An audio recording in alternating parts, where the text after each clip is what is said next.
Order. Hi.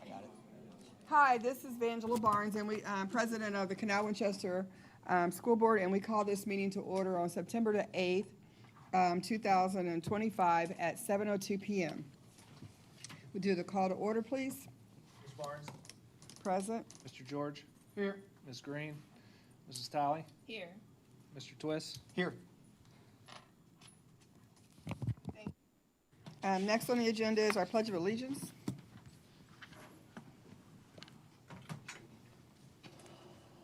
I pledge allegiance to the flag of the United States of America and to the republic for which it stands, one nation, under God, indivisible, with liberty and justice for all.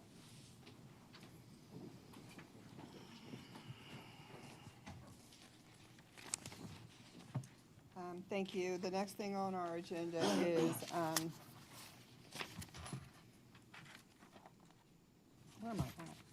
Additions and any changes or deletions in the agenda? We did have one deletion to the agenda. We removed a classified recommendation from the agenda of a Mr. Shiwa Cody, I believe. It was incorrectly on the board agenda as a hire where it should have been a transfer. That was out of consent, right? Yes. Okay. It is correct on the printed forms. Thank you. We got approval of the agenda. Motion to approve the agenda. So moved with the noted amendment. Second.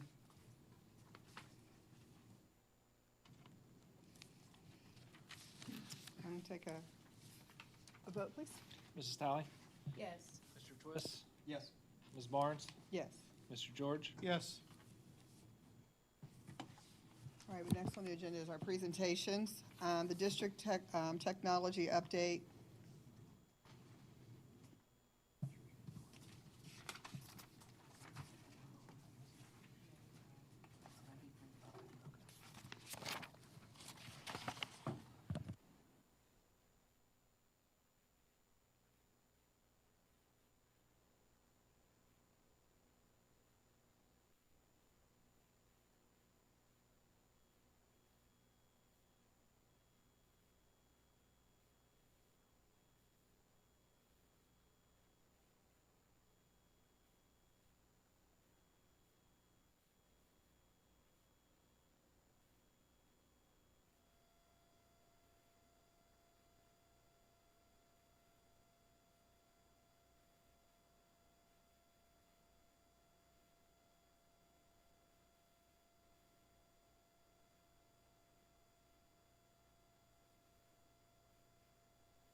Okay.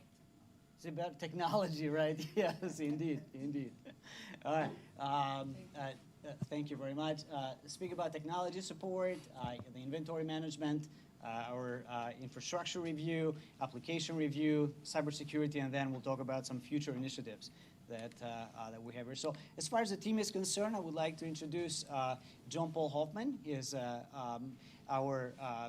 he manages our student information systems as well as what we call a Chrome Depot, which is our program where we work with high school students, where they learn how to repair and provide repair for the Chromebooks. Isaiah Cole, he's our help desk specialist, the go-to individual in the district.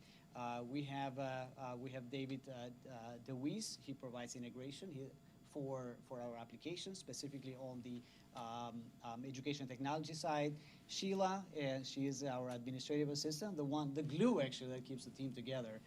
We're very thankful. Will Melton, he is the infrastructure specialist in charge, particularly for our infrastructure, network, as well as the physical component, the wiring, and so on. And Heather, she's also our infrastructure specialist, and she is in charge of the system administration of our various systems.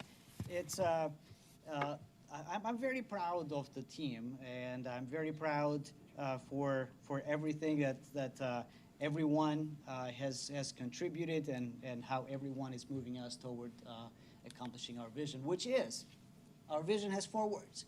It is consolidate, integrate, innovate, and celebrate. It used to be 3 words, but then we thought 4 words is better. So what do they mean? On the consolidate, we're looking for ways not only to reduce cost through consolidation, but provide better services as well as better support for members of the community, students, as well as staff. Integrate, we're looking for ways to integrate systems so that we don't have to do double data entry, as well as reduce the errors in our data and increase reliability. And innovate, it's primarily simplify. If a process is too complex, then it is not simple enough. The first thing is to simplify the particular process, and celebrate not only personal achievement, but as well as the what the team is able to do. And as we get new technology requests, we are reviewing it through these 4 words. The first one is the consolidate. Is we have a business need? Do we have a current system to address that particular need? And if we do, we're going to take a look at that one. If we don't, we're going to ask the question, does this system integrate with another system, with the one that we have? And if it doesn't, then we'll have to ask the question, is this the right system for us? But if it does, we're looking for simple ways of addressing business needs, as well as celebrate our wins. So on the support side, technology support, we're able to reduce the resolution time from 2.7 days based on data to less than 7 hours. So this is tickets that are coming around based on the data before before our team took over. It used to be about 2.7 days. Now we're 7 hours. During the back to school 3 weeks time, where everybody had hands on deck, it was 2.7 hours. That is not sustainable, and our goal is it's 8 hours on average to resolve technical requests. Remote support, we are in a position where we can quickly address supports from our desk here at the technology department. But however, though, we will travel to a particular school or office when the need arises. And finally, we, with the request of the board, as well as it's part of our vision as well to implement phone support for parents as well as for internal requests. So on the inventory management, we introduced procedures to manage our inventory for staff and students. And through consolidation and savings, we're able to find about 1,000 Chromebooks. And we had a win here. We did not procure any Chromebooks for this particular school year. So that resulted in, that's about $300,000 on those Chromebooks. So we're able to address it with the inventory that we have in place. As well as we're implementing systems and configuration to move toward automating our inventory and the way we manage our inventory, utilizing primary data. Now, infrastructure had quite a bit. We're able to update the way that, automate the way that we update our Microsoft as well as third-party systems in our district. We reduced our server by 50% by consolidating systems in fewer servers, as well as by migrating some of the applications to the cloud. And when I came here, within a week, I was hearing quite a bit about radios. Those are our handheld security radios or bus radios. And this is broken, this is here, they're here, the antenna fell down, and so on. So we're able to re-implement, together with a vendor, the entire system. And we haven't heard much problems ever since, so I will take that as a win. On the infrastructure, we re-implemented various mobile device management systems to manage our iPads and tablets, as well as our smart board. The PA system was one of those that we had to call the vendor pretty regularly. Now we increased reliability with some configuration changes. And Mark's radios, those are radios that we have in all of our schools to open a direct line to law enforcement to increase security in our schools. And infrastructure, again, the MDR, XDR, some fancy stuff to say that our antivirus is not looking at files that are corrupt, but also context. Network, there were network upgrades as well as backup systems upgrades. Now, applications. We implemented single sign-on. And single sign-on was something that we heard very regularly from teachers, as well as from staff, that this was one of the wins. There used to be All of us used to have more than one username and password to log into system. This system has this username and password, this system has that and that and that and that. We were able to log into all of our systems, frankly, at this point, utilizing only one username and password. That it makes the experience of utilizing our applications much easier. The HR systems, we re-implemented the current systems with new workflow and processes together in collaboration with various departments. And the biggest thing on the application side was the introduction of Senate Bill 29, which where we worked with vendors to negotiate over 230 applications to comply with Ohio law. So this in itself took some time. On cybersecurity, I'll talk a bit more here. There was a presentation done about a year ago by a third-party vendor who conducted some cybersecurity audit, and we've taken their recommendation as well in this area.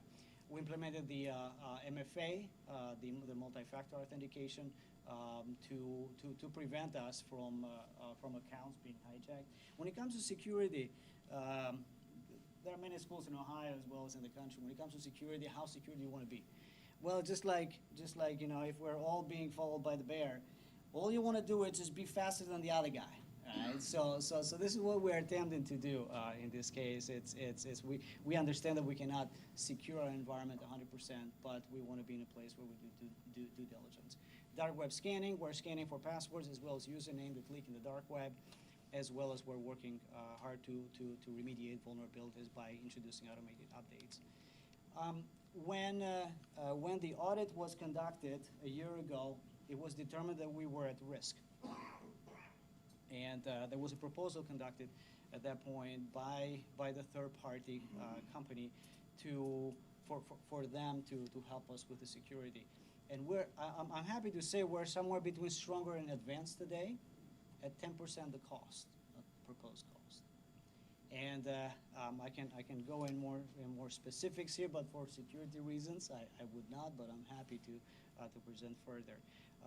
So we're very much cost conscientious as well. We're working with the Ohio Cyber Reserve, and we're on track to declare safe harbor, which would reduce the liability of the district in case we hit a cyber event.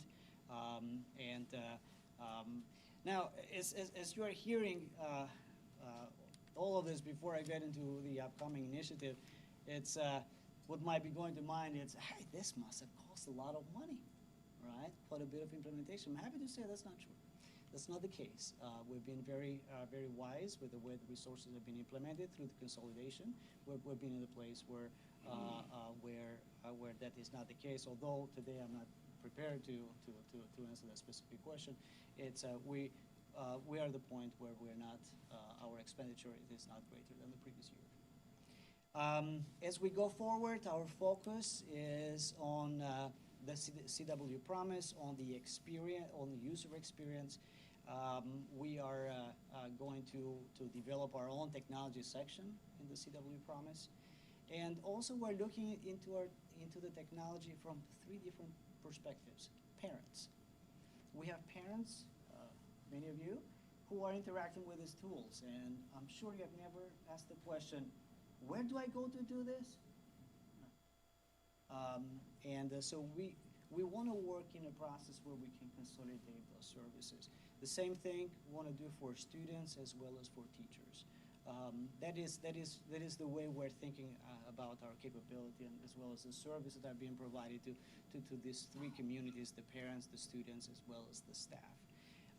And as we proceed in the future, as we move on, we'll be working on the AI weapons detection system, automation of various processes, particularly the onboarding as well as the offboarding, as well as we'll be looking into the ways to adopt AI, may that be automations as well as generative AI into our functions. As you can tell, this year has been specifically related to infrastructure, not as much on the educational technology as I wanted to be. And that is going to be one of the areas where we would love to help and provide value.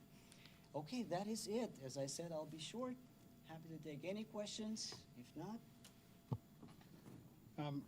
go ahead, Monica. Okay. So I'm sure you're aware, but the budget bill last year added some unfunded cybersecurity requirements.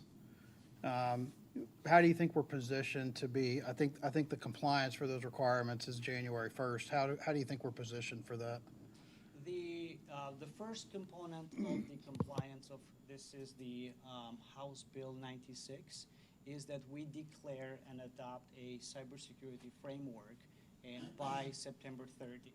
We have already adopted the cybersecurity framework, so we have met that particular regulation. We're working with the Cyber Reserve in order to be in a position to be compliant by the time noted. So we are looking in a pretty good shape. Excellent. You also talked about SB 29 requirements. Were those funded or unfunded requirements? And that may be a question for Nick. They were not funded.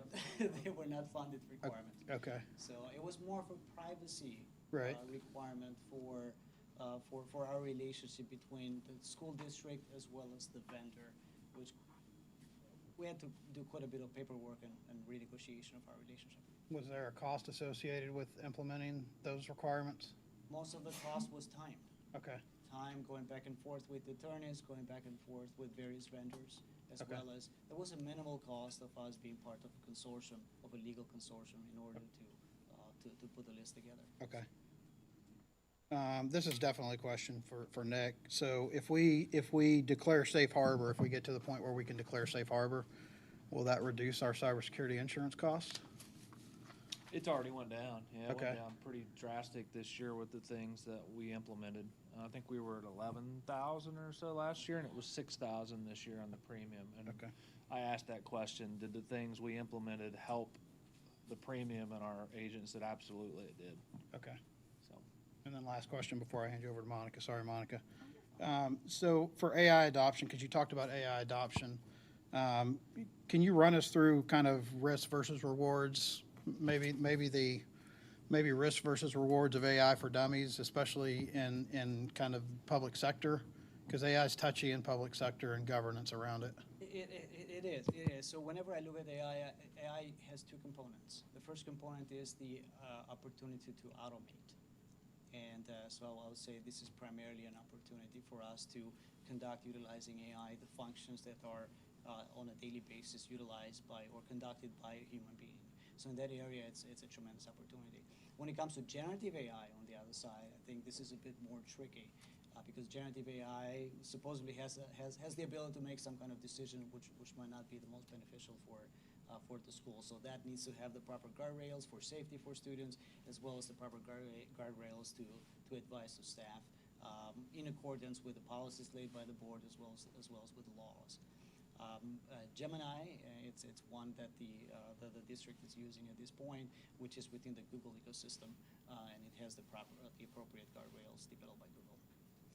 But we're heavy. I personally believe the automation is where the most of the benefit is as far as AI adaptation.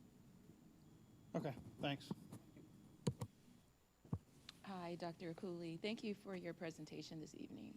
I'm just interested in what your role or the impact that you and your team have on our CW Online Academy, like if you're providing supports, technology supports.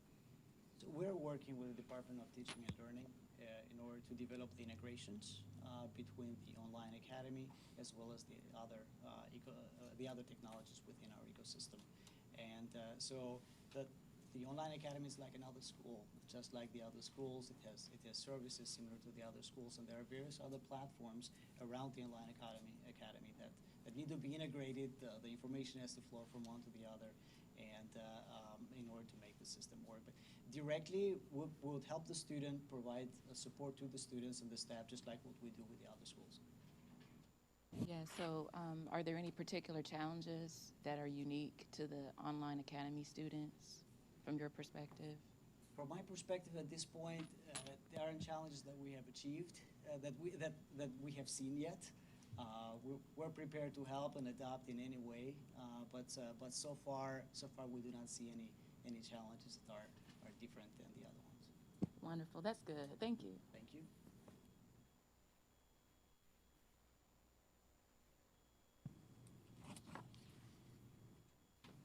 I did have one question.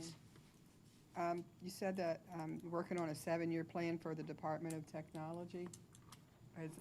We are, I don't think you yes. said that in your presentation, but it was in your report. It was in my report, yes. Yeah, yes, and we I are. wondered what would be part of that plan, what's included in that plan? There are 52 items as Okay. part of the plan. And a major component of that is our infrastructure. And we're going for 7-year plan because we keep one of the technology point for 7 years. And the idea is that as we have a 7-year plan, once you go to year 8, you can come back to year 1 because that's how long it takes for one technology to be at the end of life.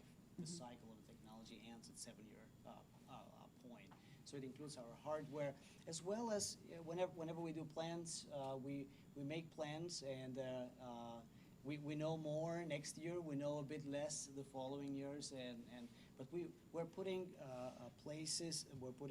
projects in place for us to evaluate various technologies close to when the contract expires or close to when we think that we might be time for us to ask that question and see how we can improve in that particular area. Okay. But Thank you. 52 points, so it is a comprehensive plan at this point. Do you know when that'll be available? The plan. Mhm. It's not finalized yet. We're still in the process. Okay. Probably some more internal meetings that need to happen here, and then at that point, once ready, probably soon, we'll communicate with the board. All right, thank you. Thank you. Any other questions? Thank you. Thank you. Thank you very much. Next on the agenda, we have the CWEA report.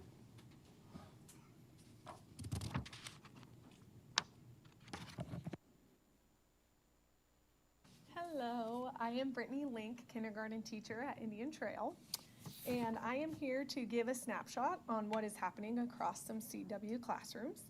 This month, classes across the district have worked at building relationships and setting classroom norms to ensure success for all students across the district.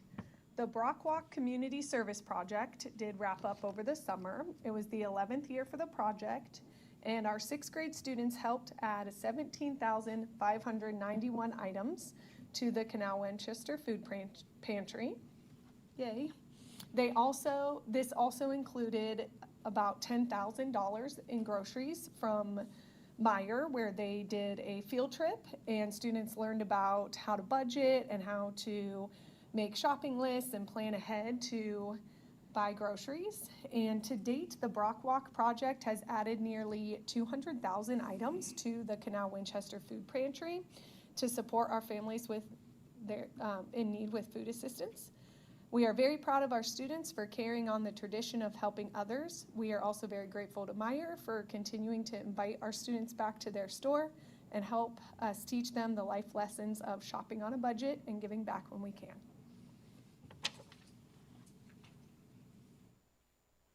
Thank you. Any questions?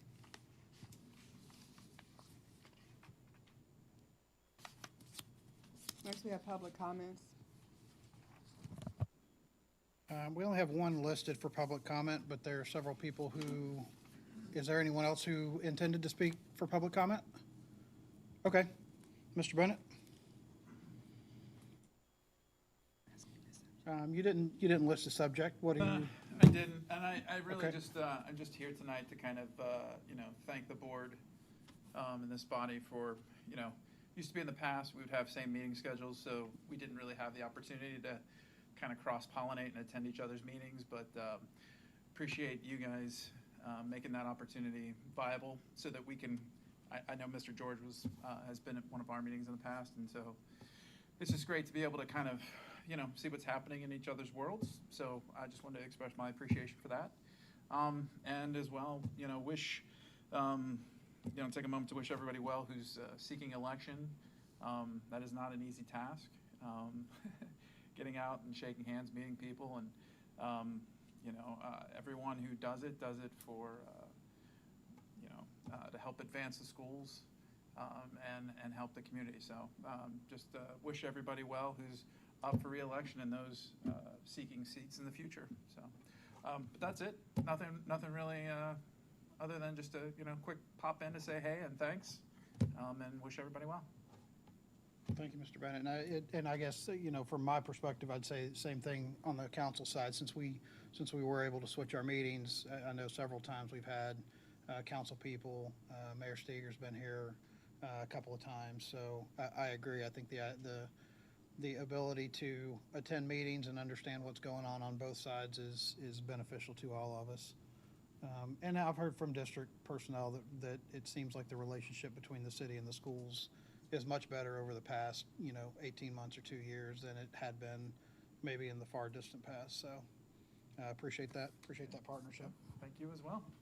Yeah, I agree. I appreciate you being here, and thanks for bringing that up, because that was one of my major things when I first came here, was how could we separate these out so we could get to both, because I never was able to get to either or. And, if I got to one, I couldn't get to the other. And there was a lot of things going on, I think, around that time, 4 years ago. So it's been nice to be able to go to either one and be able to make those meetings. So you're right. I appreciate that. I appreciate it. Thank you. Thank you, Mr. Bennett, for coming. All right. Oh. Is there something else? Oh, yeah. Here, hand that back to me. What's asleep from sitting, so I'll get up here. Uh-oh. It's real asleep. Able body, we're good. Wasn't ready for that. Okay, my name is Kevin Ellich. Thank you guys so much. I'll be very brief. I'm here really just to, I'm a parent of 3 kids in the district now, 3rd grade, 2nd grade, and preschool will be in the district, and wanted to get more involved, especially after Labor Day. I think it was a really great weekend in the community. We were out for rec night on Friday night at the football game to watch the comeback win against Hilliard-Davidson. Just a little bit about me. I was a 13-year club member at Canal, Winchester, and so was many of my family. My brother's over here, 13-year club member, and some people I went to school with. So we'll have 3 generations of Indians in our family, married to the same situation. So it runs deep, very passionate about our school district, and had a great Labor Day festival. Our town has changed a lot. Our city's changed a lot, especially since I went to school. And just what I saw this weekend was a ton of pride in our town. And there's different people, there's different families, there's different groups, and to see how everybody behaved and was like so happy to be at the festival throughout the whole thing. The parade I thought was amazing. So many of you I saw at the parade campaigning. It was just, it made an impression on me. And so after the parade, I wanted to know more about all those of you who were running for school board re-election, thinking I need to get more involved. And went through some of the meeting minutes and saw a note about all of the future athletic facilities that we're planning, which I know my family's really excited about.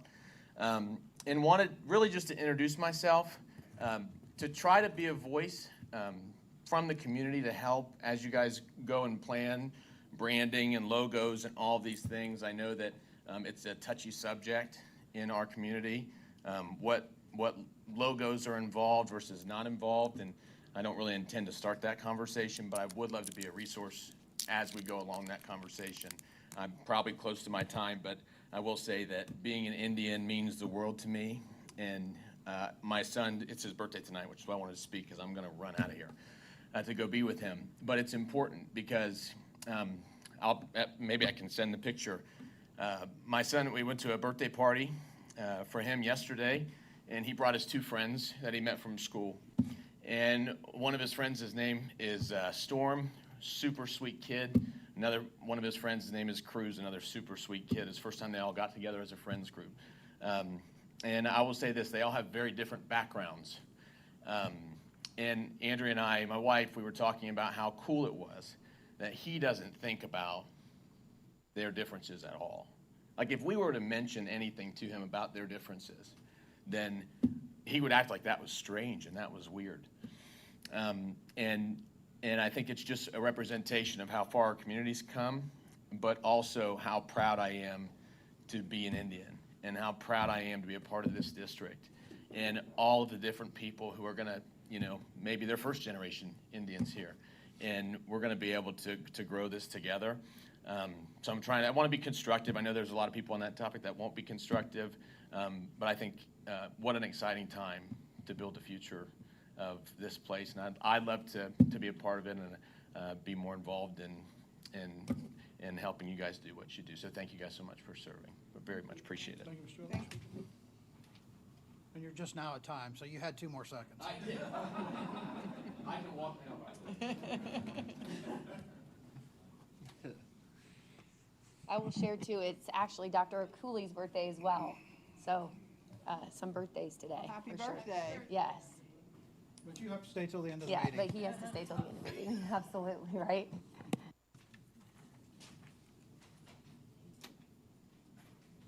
Probably sneak out, we wouldn't see. Anything? Is there anyone else here for public comment? Okay, great, thank you.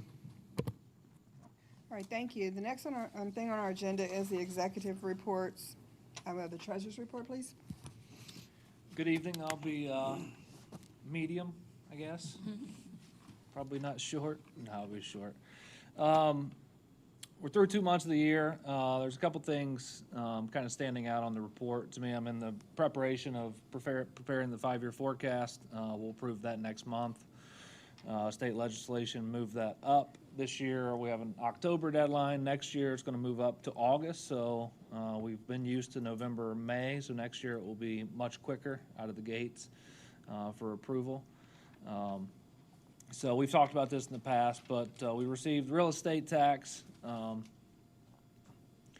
year over year. We're pretty much break even. We're down on this tangible personal property, but we're not really down. We've talked about the one taxpayer in the past that kind of got off track, and they paid that there. So really, this is, I consider, a wash in terms of real estate year over year. Fairfield County just went through a reappraisal, so I am expecting to see a bump in the August settlements from the real estate taxes. That's in the forecast. Income tax was a wash. I was hearing statewide that income taxes were up over 6%, and we were pretty much break even. So I kind of wanted to look into it. So I looked into the numbers more. And income tax is broken out by your earnings on your W-2, your self-employed individuals who file quarterly, and then you have delinquencies and other things. We are up about 3% when it comes to W-2 earnings and self-employment earnings, but our delinquencies and other were way down. So that's why we were break even. I'm not sure if they got caught up last year or delinquencies. It's not one of those line items that is kind of known. It's kind of variable. So maybe that comes in quarter 2, quarter 3, but I say that because typically quarter 1 is where we see the vast majority of our increase in income taxes. So it is a little worrisome that we're break even when the rest of the state's seeing a 5 to 6% increase. So we've only collected 1 quarter. We've got 3 left, so we'll see where that plays out. Unrestricted and state. Restricted has not been updated yet.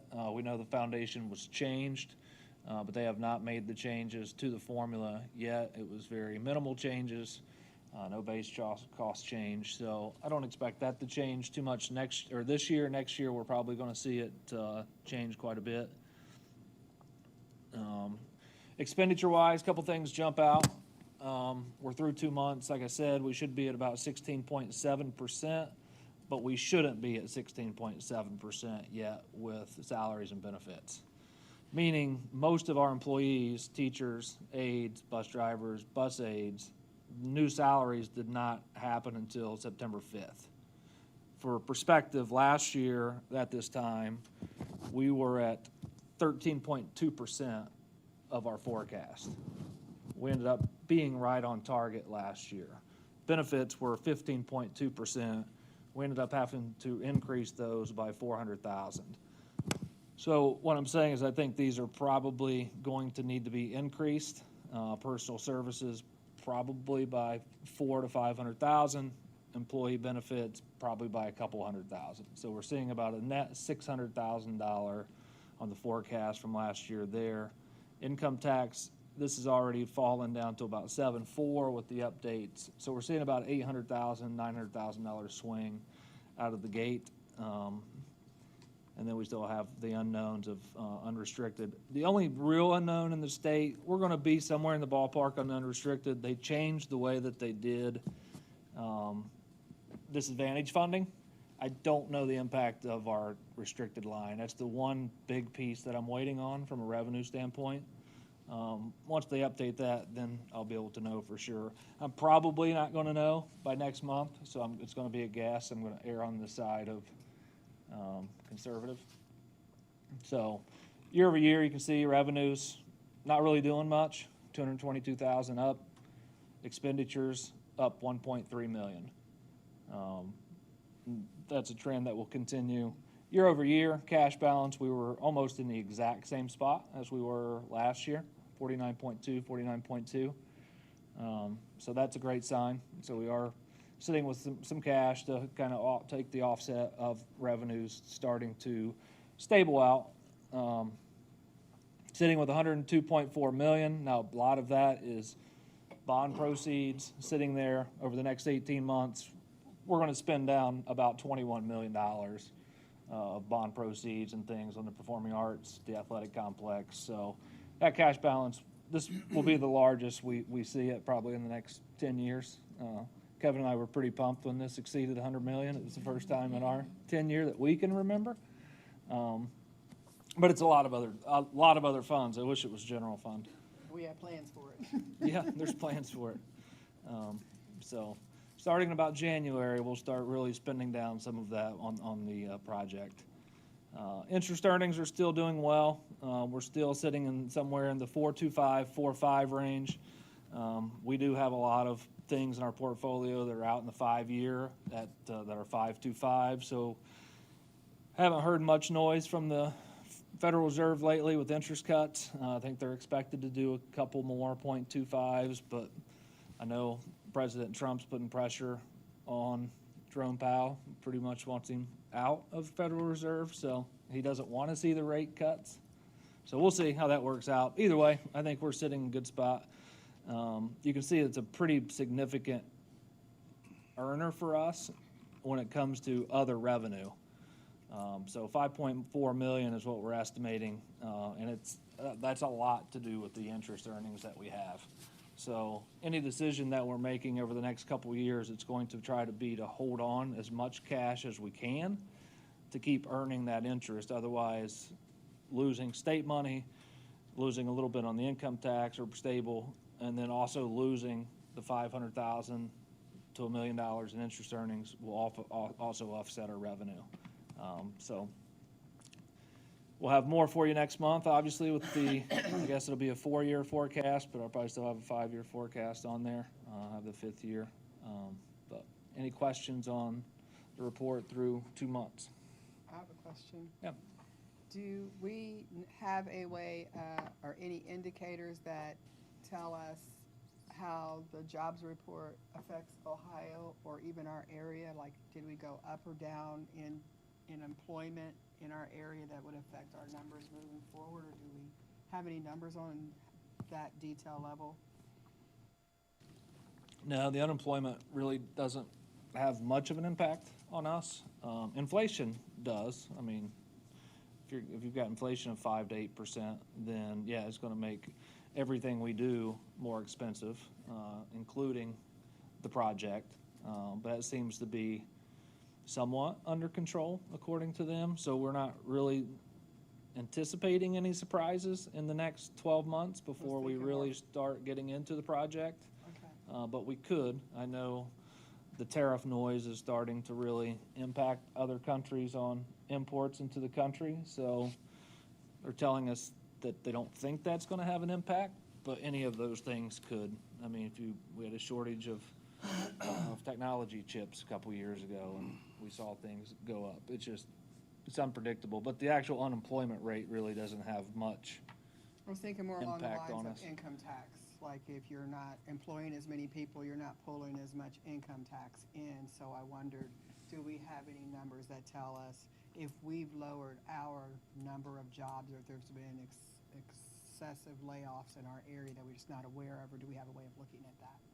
Yeah, there's probably a way. I can look into that and see if it had any impact on income taxes being at 3%. Like I said, W-2s were still up, so that tells me that we're still in probably pretty good shape. Okay, If the W-2 earnings went down in comparison to the state, then that would be worrisome, and I would have to dive a little quicker. I have to call the Department of Taxation to see kind of what was going on, to get some more information. But with ours being up 3%, I still feel fairly positive that we're heading in the right direction from an income tax standpoint. And do we still have the same expected amount of growth right now? Has anything changed with our growth potential for what's planned in this area for like the houses that are going to be built over off of Lithopolis or any of the other projects that are being built right now? Do we anticipate anything that's going to impact the school district? I'm not aware of anything. Are you aware of anything? We've got some stable numbers. I think now once we're in September looking at enrollment numbers and predictions, we are actually up when you look at grades 2 through 12 as a whole, but really with kindergarten first numbers, that's where we're just trying to get a trend on what to expect. Okay. But nothing that would be, we call it Nothing a that stands gradual out. enrollment, which is what we've had over time. So nothing that stands out at this time. Anybody else have any questions? Thanks, Nick. Superintendent's report, please. All right, thank you. Good evening, board members and community members. I'm excited to share some updates from around the district. I'm going to start off first with our first 2025 knocked our socks off for the year. We're excited to recognize our September 2025 recipients of the Knocked Our Socks Off Awards. First up is, and she is here, Miss Kim Shiplett. Kim was nominated by Julie Carson, and Kim is our Project Lead the Way teacher at Canal Winchester Middle School. Kim is currently teaching 3 different Project Lead the Way courses. She has developed many hands-on activities for her students and works hard to keep her classes interesting and educational. Kim has great classroom management, which is so important in a class that uses tools and incorporates so many group activities. She spends countless hours working to improve her class and finds unique ways to increase student engagement. She is also helpful when you need to bounce ideas off of her and is willing to listen when you need to talk to someone. Not only is Kim an amazing asset to the Related Arts team, she is a team leader and a building union rep. She has been a member of the STEM team as well and is always a team player. I don't think enough people realize what cool stuff is happening in her classroom, and I feel she deserves the recognition, even though that is not why she does it. So, Kim, congratulations. Come on up.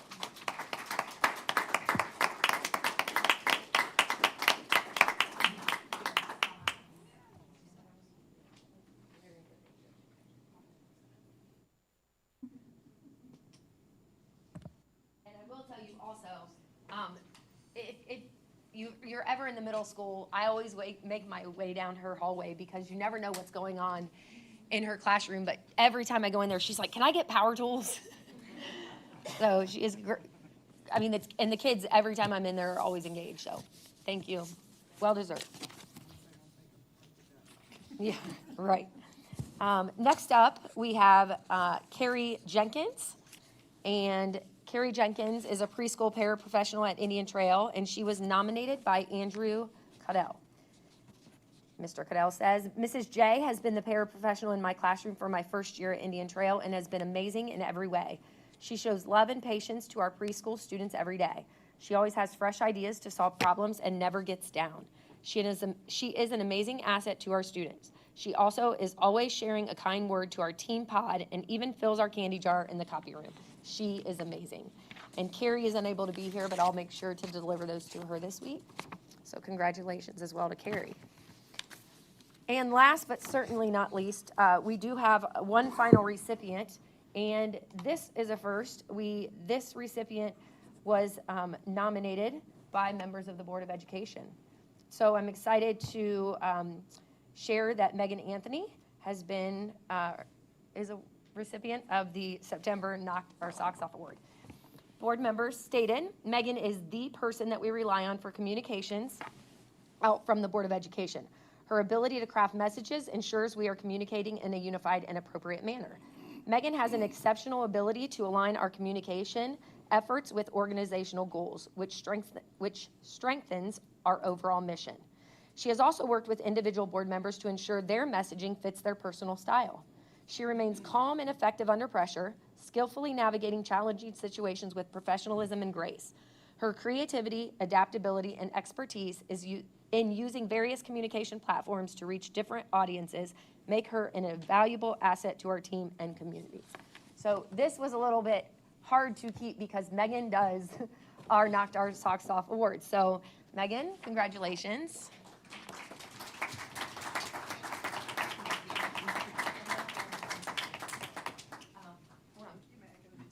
Yes, if you don't mind. There you go. Are you ready? I got the look from her too. By the way, did you guys see that? Yeah.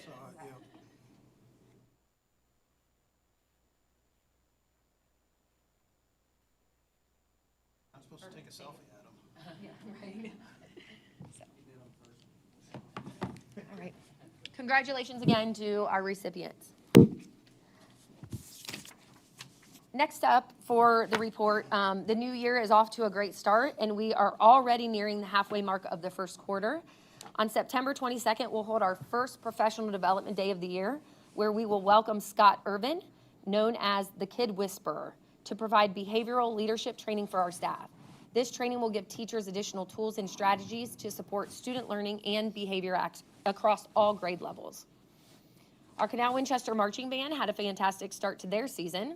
The band earned first place in Class A at their first OMEA competition, along with Best Percussion and Best Color Guard. They also received an overall superior rating and placed second overall out of 16 bands, finishing just behind a band nearly twice their size. While they haven't yet qualified for state finals due to competition rules on show length, this performance shows tremendous promise for the rest of the season. We're especially excited to host the Winchester Classic at home on Saturday, September 20th. Congratulations to our students, staff, and families on such a strong start to the season. I'd also like to highlight the outstanding work of our bus drivers and our bus aides, who have been busy supporting student safety both before and after the start of the school year. In early August, our transportation department partnered with the City of Canal Winchester's Safety City program to help incoming kindergartners learn the basics of bus safety. Leading up to the school year, Madison Township Fire Department provided fire extinguisher training for all of our drivers and aides. And at the end of August, our students practiced bus safety drills to make sure they know what to do in the event of an emergency. Thank you to our entire transportation team for keeping safety at the heart of all that they do. And last, later this month, the Ohio Department of Education and Workforce will release new state report card data for all districts. Preliminary information indicates that Canal Winchester schools will maintain our 4-star overall rating. Director of Data and Assessment for Teaching and Learning, Bill Whitlatch, has been providing monthly updates in his board reports, and he will share a detailed presentation on our report card results at next month's meeting. That concludes my report. Thank you for your continued support of our students, staff, and our schools. Thank you. The next on the agenda is board committee reports. There were several board committee reports submitted. Does anyone have any questions on them or want to bring up any specific things about them?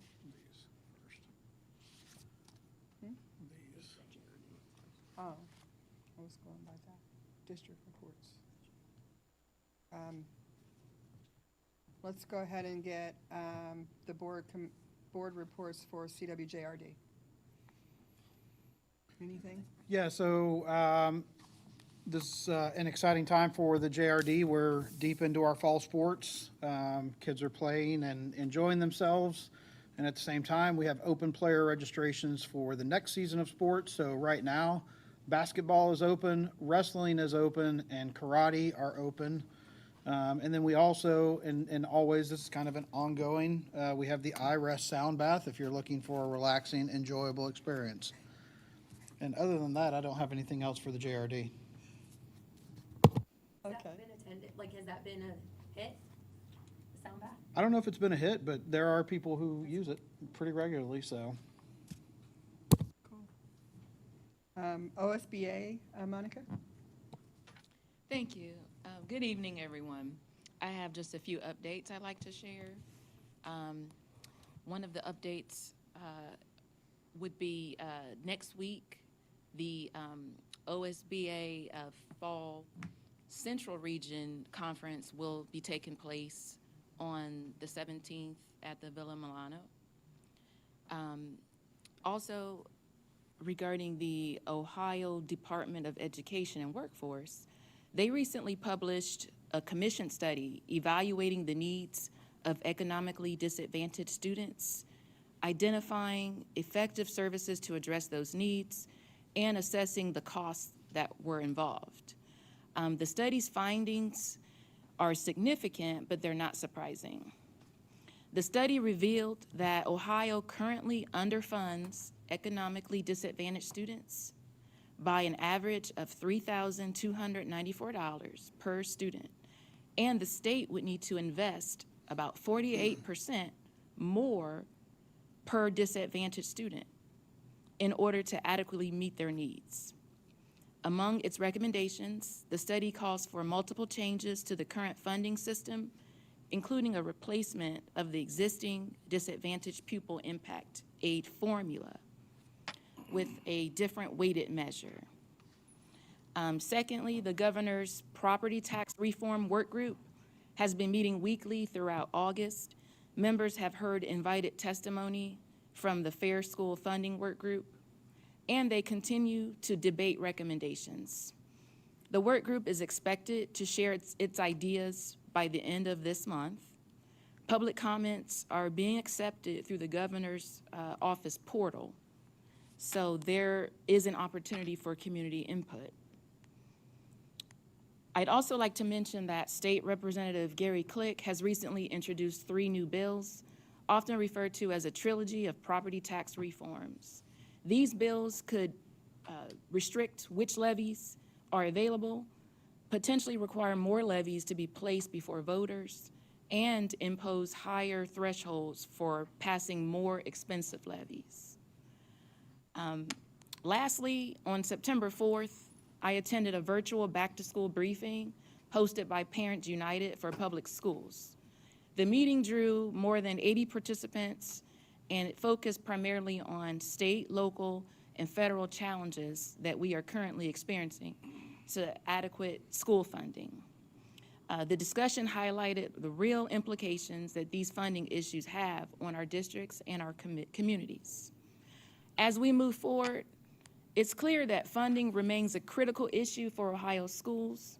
We must stay informed, engaged, and collaborate in our advocacy efforts so that our students and communities can benefit from meaningful, positive change. Thank you for your time. I would like to add too that Monica will be recognized at the Fall Central Region meeting, right, for an award. So that's going to be exciting to be there. And again, congratulations on the award. Thank you, President Barnes. Student Achievement Liaison is not here, so we'll pass on that one unless someone has something they wanted to add. Okay. All right, now we're going on to the district reports. Are there any district reports that anyone would like to discuss? Yeah, I have several things here. First, I wanted to thank and congratulate CW, the Canal Winchester Local School District, for becoming a Handle with Care school district. And I don't know if everybody out there knows what that is, but I believe Mrs. Anthony has been putting some things out on Facebook, and that's how I found out that we are official. I'm very proud that we are taking that step, going that direction, because I was in a school district that had Handle with Care. And what that is, just so we are all on the same page, and I just kind of want to read it here to make sure that I don't miss anything. No, I don't want that, of course. So if a law enforcement officer or other first responder encounters a child during a call, that child's name and 3 words, Handle with Care, are forwarded to the school, the child care agency, before the school bell rings the next day.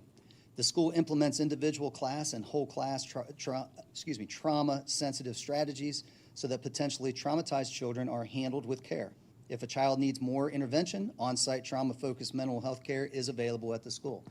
So that's a quick snapshot of what HWC or Handle with Care is. And basically, it's just an opportunity for us as staff to give that kid a little bit of room, a little bit of slack that day. And I think it's going to really help out. And Mr. Roberts, what did this cost the district? Do you have any idea? Zero. Doesn't cost a thing. So kudos to the leadership for bringing this on. Winchester Trail is going to be hosting Nationwide Children's Hospital on 9/18. They're coming in to partner with us and from 5:30 to 8 o'clock, Managing Fighting and Aggression Parenting Workshop. This is not anyone for just the elementary schools. It is for the entire district. So if there's a high school parent, middle school parent that would like to attend that, again, that is on September 18th. They are also hosting on September 23rd, Dealing with Disobedience, a parent workshop, again, 5:30 to 8. And then mark this on your calendars because on September 29th, the mini pitch dedication ceremony will be held over there at the elementaries between the trails at 6 p.m. So those are the things that are going on there. I also wanted to piggyback on what Mrs. Hunt said, Transportation Department. I just wanted to give a shout out. Thank you for your patience, your diligence, getting all of our students to school and back home safely. Beginning of the year, everybody takes transportation for granted, and we shouldn't, because it's I believe the most important aspect of our school day. If something negative happens, we're the first ones to point fingers, but when things are going smooth, we're the last ones to say thank you. So I just wanted to say thank you to the Transportation Department. That's all I have. Anything, Monica? I do. It's more of an inquiry into our special services Marcus training. I was hoping to get a little more background information concerning the Marcus training sessions. Mr. Loveland, can you come up and speak on that, please?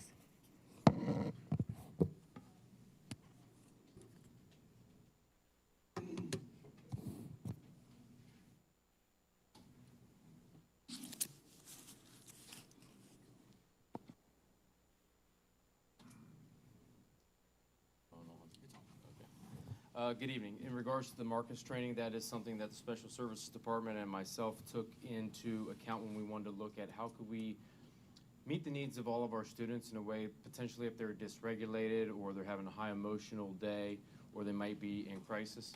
And so we have all been trained in the past, those that worked with those students in CPI, which is a much more hands-on approach. This approach is much more into the verbal de-escalation, using tools and resources prior to ever needing to actually put hands on a student if we ever had to get to that point, and that would be obviously way down the road.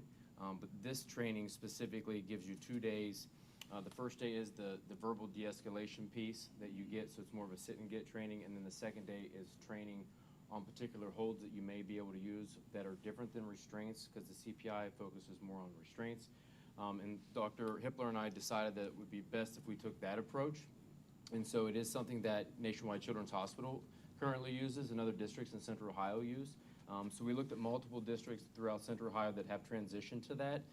The company, MCPP, is actually out of Atlanta, Georgia, and works with their hospital, and it's based in a clinical setting, but they have then transitioned into the school setting. And so I did a 4-day training along with Autumn in June to become trainers. And so it's a much more cost-effective way as well. And so we've been conducting that. We hosted our first training last Thursday and Friday. We have another one coming this Thursday and Friday, and then the following Monday, Tuesday. So that'll get us about 50 staff members throughout the 4 buildings. They're going to be able to be more equipped to meet the needs of the students that might come into those crises if they arose. Sure. And would this training be applicable to any of our students, or just the ones that are receiving special services? It could be for anybody. I mean, anybody could show signs that they're dysregulated, and so this will give them that approach, even if it's as simple as just walking down the hall and having some calming strategies, things of that nature. So it really focuses on that verbal de-escalation piece before ever getting into an escalated situation. So it could be for anybody that might be dysregulated. So that could somehow be integrated with the Handle with Care? as well? Potentially, with Handle with Care, sometimes when the parents reach out specifically, it may just be a heads up and they actually don't want you to address something that happened, but it also gives you the opportunity to interject if the counselors need to as well. So it could be in partnership or in conjunction with, yes. Okay, great. I think that's a wonderful example of another way that our district is empowering all students for success. Any other questions? Thank you.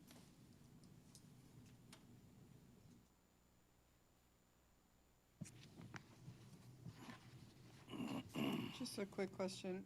How are we doing with cell phones? Any major issues? Are students doing okay with it? I Ms. guess Burley, that's- you want is to that come for him address too? that? Since it's mostly, It's mostly come high up so school, you're but it on, could be that you have a both. microphone. Yeah, the changes are 9/12.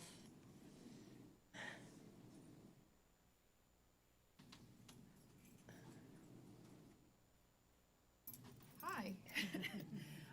We actually just looked, we're sitting at 145 incidences as of about an hour ago.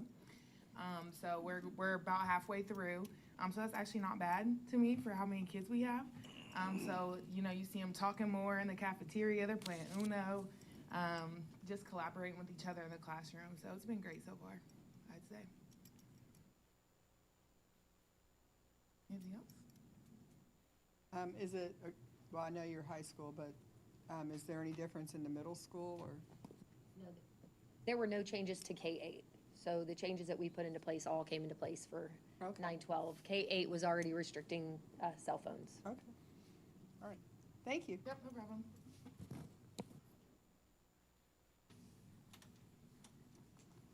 You have anything else specifically for Ms. Burley to bring her up? I don't think so. No? Okay. Want me to bring somebody else up? All right, next on the agenda is, are there any more reports? Did anybody had any more questions? So maybe no one through all these numbers. All right, next is the consent agenda. I move to approve the consent agenda items. Second. Okay, thank you. So we're going to start off with number 2 is the minutes. Included here are the minutes from the August 4th, the August 11th, and the August 28th board meetings.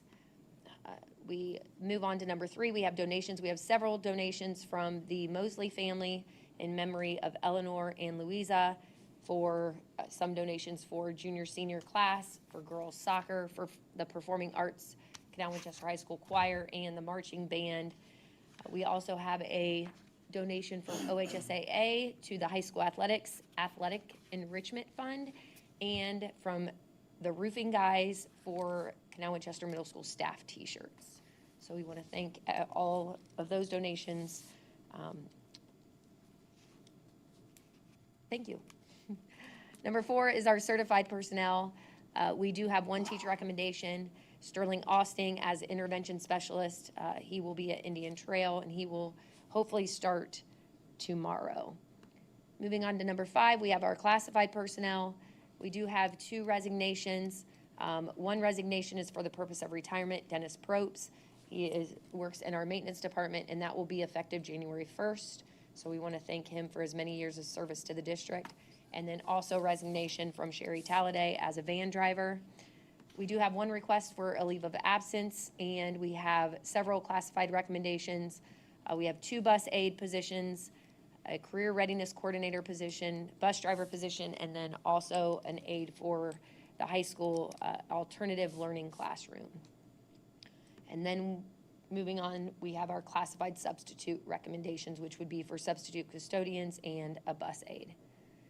Moving on to number 6, then we do have our supplemental personnel and stipends. The majority of these are for our resident educator mentors. So you'll notice that depending on how many mentors that they may have will depend on what their stipend is. And those go across all the buildings. And then we have Haley Richardson, who we are recommending for assistant high school softball coach position to be split, and volunteer coach for Mary Hartzell to be swim and dive. Number 7, we do have 3 requests for new student activity charters. The first is the senior class. This is one that is currently set up with the junior class, so they're together, and we would like to break those out to have a senior class activity account and then also a junior class. Also, the high school print shop and the Tribe Nation Club.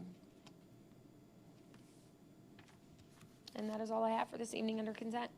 I have a question about the print shop. Okay. It says such as selling spirit wear at an after-school event. Where do the funds for those sales go to? So it would go back to the print shop?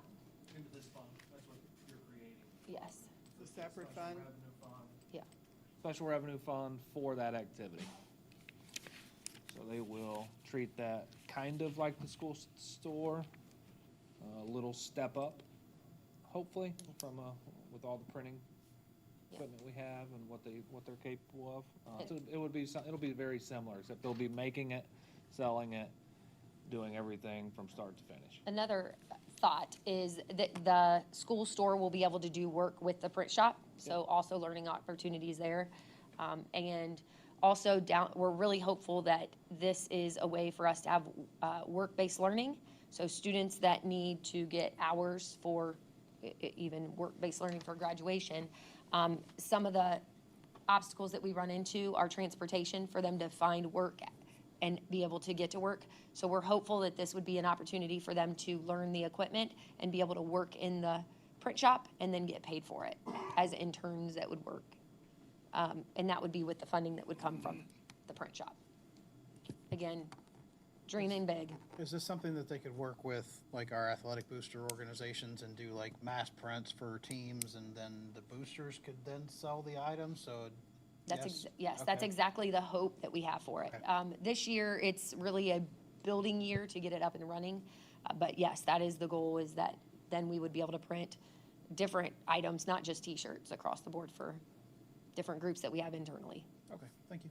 Thank you. Do we have to, is there any requirement for liability purposes and all that somebody, whoever's running this, that they have identified somebody who's the treasurer and the reporting, like there's checks and balances in place so that the money's tracked, the property's tracked, whatever, inventory's tracked, so that we ensure that there's no foul play during this process while we're building it? Is somebody gonna be putting that together? Yeah, I mean, the teacher that's there in the print shop will be a part of it, overseeing that with the students. And then because it's an activity account, Nick then would have also another layer of that. Not also, it is my responsibility. I was So gonna say, we does will it come make back to you, darn Nick? sure that gentleman knows exactly what he's doing. Okay. Mr. Watson will make sure he follows every T and Q. Okay, great. I just wanna Yes. make sure the students, Yes. no one gets in trouble with the No. students or anything. No, we will definitely, Mr. Watson's already been working with Mr. Pence, so Okay, great. I feel fairly confident in what they've done so far. And I've definitely been waiting on this for a while, cause I've been asking Kaya There's a lot to it, though. I mean, years, they're like, gonna when are have they to- get the store? I mean, there's a lot to it. They're gonna be tracking, I mean, there's gonna be significant inventory with shirts out there, and replenishment of the vinyl and all those things. So it's gonna be quite a bit, but I think Mr. Pence has the experience, it sounds like, of doing this, with his prior employer in North Carolina, so, Kevin seems very confident in him, so. Okay. Think you have anything you want to add, or did we cover it pretty well? Okay. And lastly, what can we expect from Tribe Nation? So, Mr. Ramsey, do you want to speak on that? Sorry, I put you on the spot, but I know that's something you've been working on in Miss Burley. You guys together? Me and Ms. Burley have had the pleasure of kind of working with that group of students.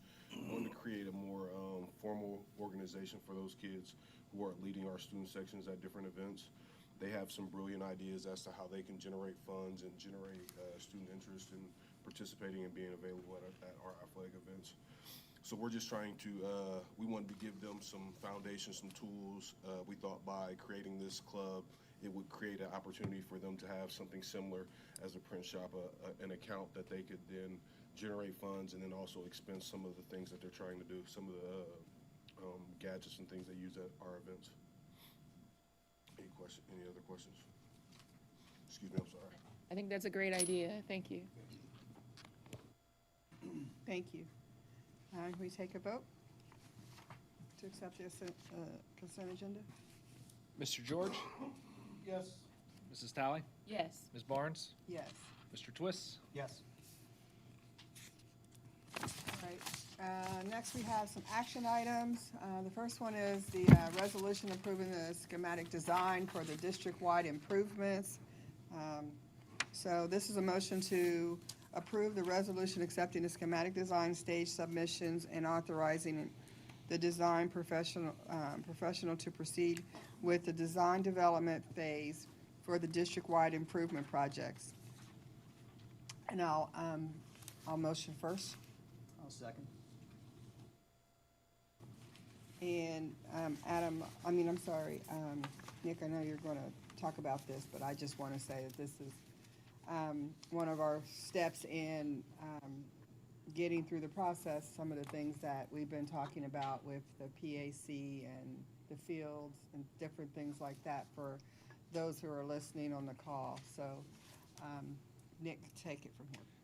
Yep, this basically takes us from 20,000 foot view to ground level view. So schematic design, you're developing square footage, you're developing spaces, but there's no details. Now we're going to move into the details. Legal thought that we needed to approve this. It's not required, but it's a nice step to do for the board to endorse moving forward. If you read the resolution, it's very specific to indicate that we need to get the project closer to budget and cost. We worked with CMR and the architect, and they're going to move forward. They agreed to move forward into DD, knowing we've got some work to do on trimming the budget down. So that's their directives, but this basically gives formality to move from the SD stage to the DD stage. We prepared to take a vote? You may have any questions? Ms. Barnes? What's the cost associated with moving to the next step?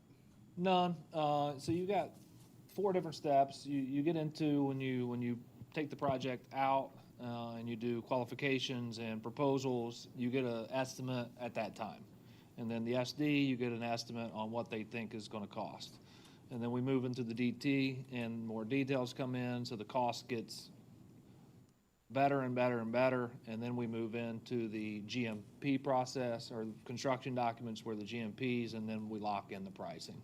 So as we go through each of these steps, hopefully the budget gets better and better, and we've seen the top end of the budget, and now we start to trim and get into the details of the project to know exactly what it's cost. Right now they're throwing very round numbers on certain things, almost everything. So now they'll get into detail on, okay, this is what a backstop for baseball costs. Okay. So, But there's no cost involved no cost directly with this. That's already built into the process.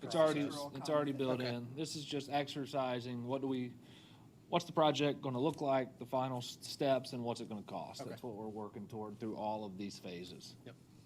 So when we get closer and closer, when you say better and better, you more or less mean like a 90% or close. It might be the number might be as close as 90%, or it might be 95%, or it might be 98% of what we think the cost is going to be. Each time we're getting these numbers from them, Yep. it's basically squeezing in the number that we think that the estimate is going to cost us, so that we can say it's no longer a plus or minus 50%. We're way up here now at about 95 or 98% once we get this through.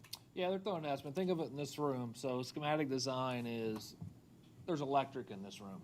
So they're going to give you an estimate based on that. As we move into DD, it's going to be there's 4 light switches, 18 lights, 6 receptacles. So now they're into the detail. Now they can go to the subcontractors and say, okay, here's the scope of electrical. Now tell me what this costs. And then now we know that those numbers are more realistic and it's not an estimate. Now we're getting closer to what the actual project is and what they're going to probably bid on. So CMR doesn't want to be surprised when we get to final GMP. They've already known through talking from DD to construction documents, they know by talking to their subcontractors about what it's gonna cost. And they don't wanna be surprised. So if they're gonna be surprised, it's probably gonna be on the low end, not the high end. All right, we take a vote? Ms. Barnes? Yes. Mr. Twist? Yes. Mr. George? Yes. Mrs. Talley? Yes. All right, next is the resolution, Owners Representative Services. And that is a motion to approve the resolution selecting and authorizing an agreement with MCS and Associates LTD to provide owners representative services for the district-wide improvements project. So moved.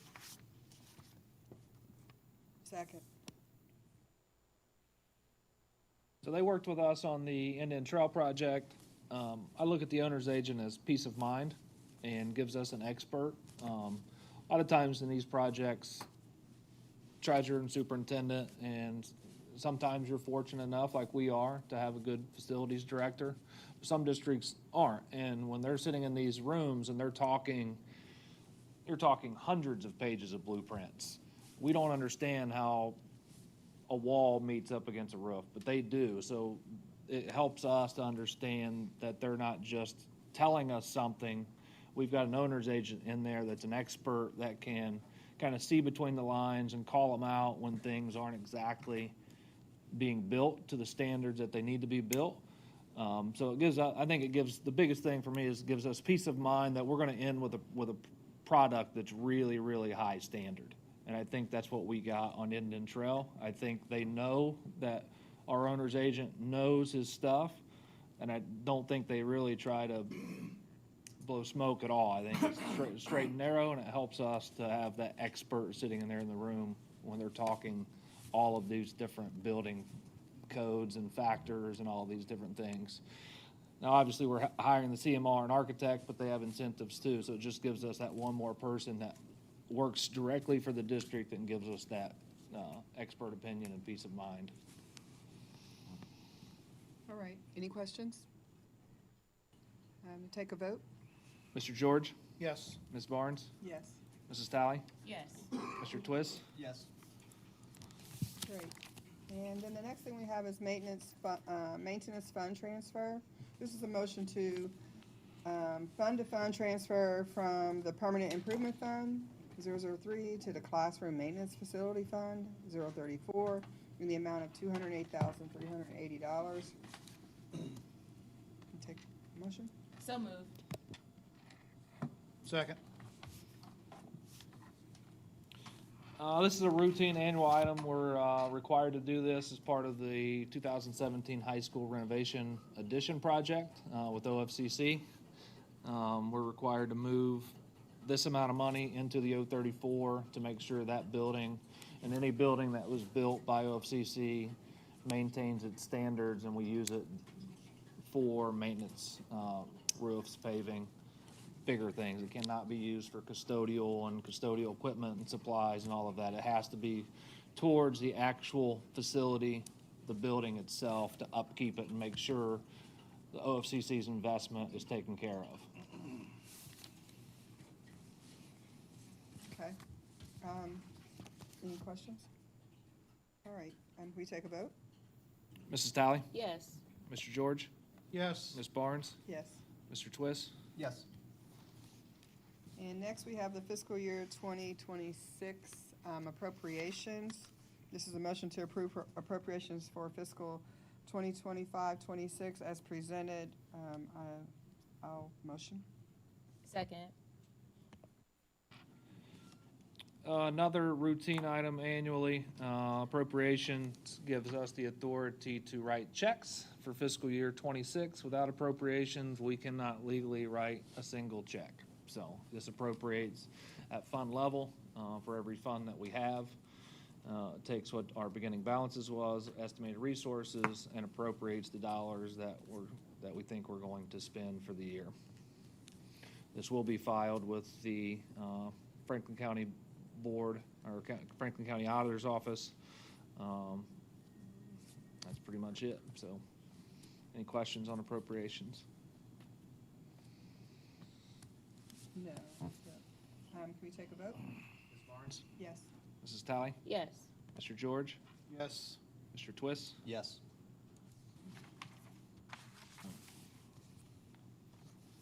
And the next one is the final approval. Motion to approve the following board policies as presented revised. So moved. Second. Thank you. So we've talked about this one for the last few months, but this one is our final policy for updates to the personal communication devices. So what would be the changes to the cell phone? Again, there were no changes K-8. This was just specific to the high school, but this then reflects those changes. Any questions? Yes, I just wanted to clarify that in the policy where it says possession of PCDs on campus, specifically, students are permitted to possess a PCD on their person as long as they remain stored out of sight and are not used. We can safely say that if there's a watch that's on their person, it's out of sight because their sleeve is covering it and they're not using it. Is that acceptable? I'm gonna have, yes, I mean, if it's out of sight and they're not seeing it. Mr. Moore or Ms. Burley, would either of you like to come up and address that, or no?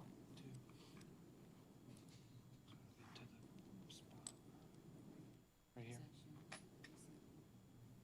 Oh, right here? Gotcha. Just want to make sure everybody's where we are.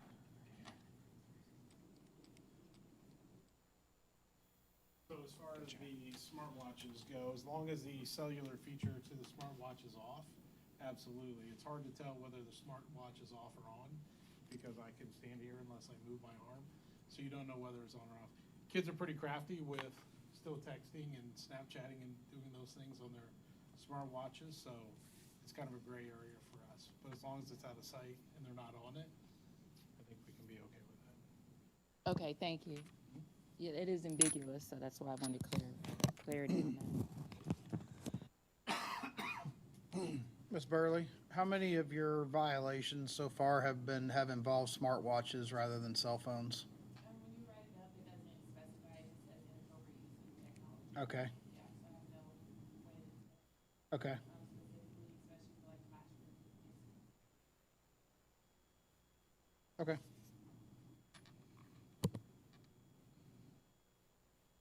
Is this something we think we should track? I'm not sure. We could. I would just think it's going to be a lot to track. So Ms. Burley had mentioned today, I don't remember the number. Oh, I have it here, 145 incidents that you've had from the beginning of the year till now of dealing with cell phones at the high school. So and you guys have been hitting it pretty hard. That's been a focus of theirs for sure, because they knew coming in that was something that was a huge change for them. So they would have to go back and change their practice to note that specifically.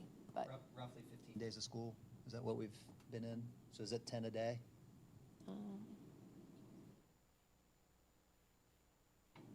Math well, sir. yeah. I guess my question is, it's always difficult to go back and get data if we collect it along the way. Are we collecting data as to what level of classroom it is? Whether it's a watch or a phone, whether they were suspended or warned, how many suspensions have there been? We would definitely be Thinking, collecting are all we of that collecting any information. of that kind of Yes. information as we go along, rather than come back and say, well, we just have the Teacher that put it in would be the one that saw it. They should be the ones putting it in, where it happened, time of day, what consequences were, all of that will be tracked and is being tracked. The only difference is that we're not designating whether it was a phone, if it was an iPad, if it was a watch, but it's a PCD. Okay, and is that, that appliance that was brought to our attention, is that considered a PCD as well? The one we got in an email, is that a PCD? It is. So Could be, are, yes. are we requiring a student not to show that they have that too, even if it's an emergency allowable device that they can wear? It just, here's the thing, Or do the we have a way of teachers knowing are, what it is? as long as it's not a distraction, they don't have you guys could speak on this. I know we've talked about this earlier this week, but they don't have time to go out and police, like, hey, show me your arm when you come in the door. They just don't. So if a student, though, it's the class and I'm sitting here playing, they're going to address that because it is a distraction and they can tell that they're on their smartwatch device. So that would be the difference. Okay. Yep. We can talk more about that. I just don't want to make the decision right now that we'll go further. I don't know what they're doing in their building to tell teachers what to write down. But if we need to track more, we'll have conversations around that and make decisions on whether or not we want to say if it was a watch or a device. And I'm not asking you to go Yeah. any further. I just want to have an understanding kind of what. Absolutely. And that, I would leave that up to you guys to figure Okay. that out. But I would like to just, throw the thought out there of what we're doing. Yep, Or absolutely. just understand better what level of detail Yep. we're going to. All right, is there any questions? Any further questions? All right, can we take a vote? Mr. Twist? Yes. Mr. George? Yes. Ms. Barnes? Yes. Mrs. Talley? Yes. Okay, and then the next one, payment in lieu of transportation, my favorite. It's a motion to approve the additional payment in lieu of transportation applicants based on the terms of the 2025-26 payment in lieu of transportation resolution as presented. So moved. Second.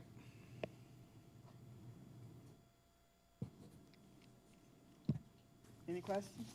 Nick, can you tell us again what the maximum payment amount allocation is per request?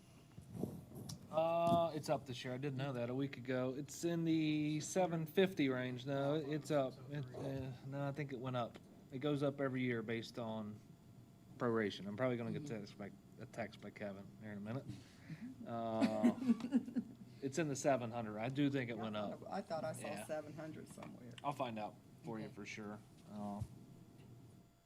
I know it cost us somewhere in the neighborhood. It cost us $39,000 last year because I just did the T2 report for transportation. Year before it was like $50,000. We hover somewhere in that $45,000 range of what it cost us annually for the payment in lieu.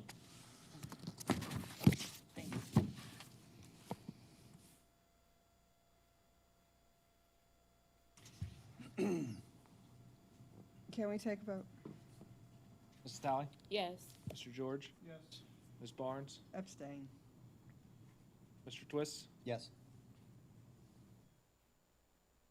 All right, next on the agenda is classified personnel. This motion is to approve the following individuals for a one-year limited contract for the 2025-2026 school year, provided all pre-employment conditions have been met. It looks like we have two people on the classified recommendations, Ally DeBoe and Jordan Wilson for special education aides. Where'd it go? Did I miss something? You need a motion? Yeah. that's what I was I'll waiting. motion. Second.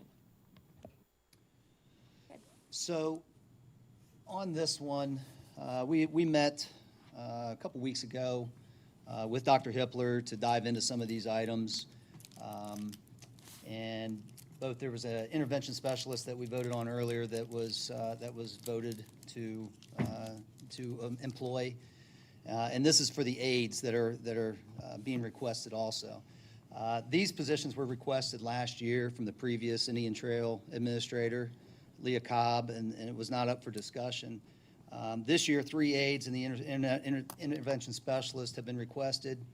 We've had discussions with the treasurer, Nick Roberts, concerning the new state budget and how it will affect CW schools moving forward. If these three positions are vital to the success of Indian Trail, I'm confident that the district officials can find these people in other job responsibilities around the district and can move them to Indian It's my 1A responsibility as a board member, I believe, to do what's right and best for students, and my 1B responsibility being on the board is what's best for staff. So I'm balancing this by approving the intervention specialist, but I will not approve, I will not be voting yes for the aides. Question I have, I guess, for Nick is this in our 5-year forecast? The current 5-year forecast, no, because it was done in May. We found out about this middle of August. So in the updated forecast that'll be coming out next month, yes, it would be included, or I was planning to include it in, because it's a fluid forecast, and as things come up and positions are proposed and things like that, I start to update the forecast based off of what's happening. So what do these positions do for our financials? Just the aides in particular? Sure. The minimum cost is for annual, $96,000, and the max is $178,000. It's a big difference because I don't know insurance-wise what they're going to take. But salary-wise, it's $96,000 with retirement, Medicare, and workers' comp outside of insurance. So if they all take family, you're looking at $178,000. If they all take single, you're looking at $138,000. Over a 5-year forecast, you're looking at a minimum of $480,000, maximum of $890,000 for 5 years. So, If I could, I'm just like to share a little bit publicly with where we're at. So we have restructured the entire special ed delivery model at Indian Trail. So we currently have, and Dr. Hitler, you might have to come up and help me with this, but I believe we currently have 4 resource rooms that are dealing with our pretty high needs students.